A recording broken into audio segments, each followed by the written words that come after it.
Bonjour, 5 minutes de communion, bienvenue à tous.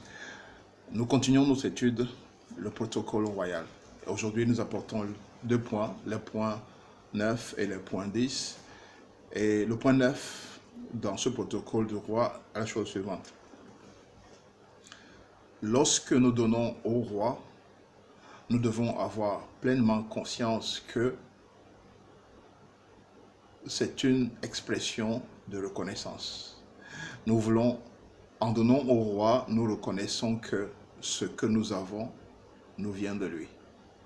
Donner au roi, c'est dire au roi, tu es ma source.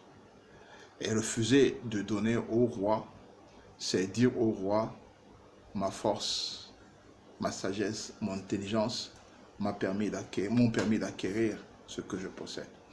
Donc, donner au roi, c'est un acte, c'est une expression de reconnaissance que ce que nous avons vient de lui. Souvenez-vous, à la dédicace du temple, lorsque Salomon a fini de construire le temple, dans sa prière, il a dit, Seigneur, nous t'apportons ce que tu nous as donné.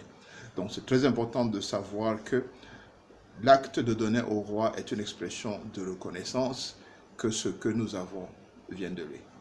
10e point, dans le protocole royal, lorsque nous donnons au roi, nous nous attirons ses faveurs. Donner au roi provoque que le roi réagisse en notre faveur.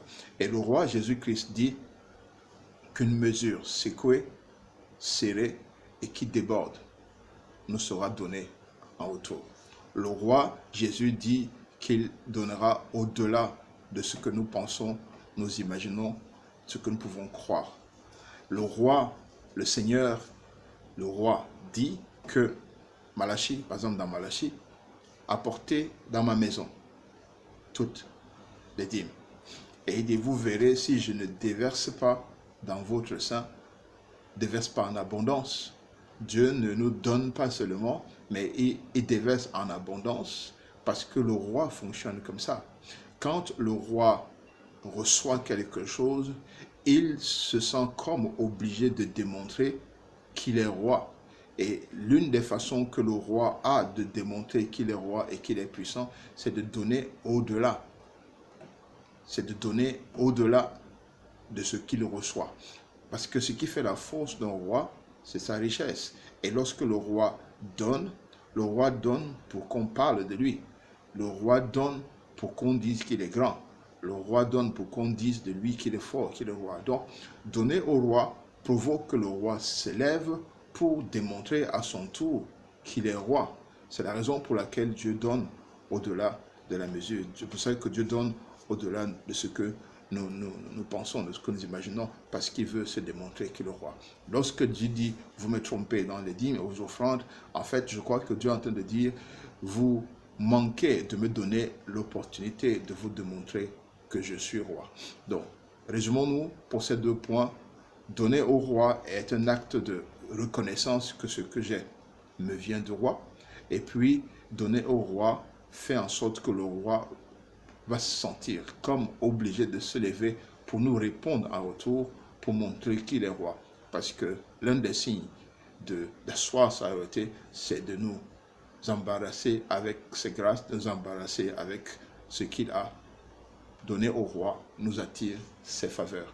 Et bien sûr, refuser de donner au roi nous attire son courroux. C'est pour ça que Dieu, pour nous réveiller, pour nous secouer, pour nous rappeler que, hey, ce que tu as m'appartient, parfois il envoie le dévoreur qui peut venir dans nos vies sous forme de maladie, sous forme de problèmes familiaux, lorsque nous ne voulons pas donner, juste pour nous rappeler que, en fait, tout est à lui et que tout doit aller à lui et que c'est un moyen qu'il demande pour nous embarrasser à notre tour. Je crois que lorsque Dieu demande de donner la dîme, il demande de donner la dîme parce qu'il veut nous mettre juste à l'épreuve, voir si nous comprenons que ça lui appartient et aussi donner l'occasion à Dieu de nous bénir.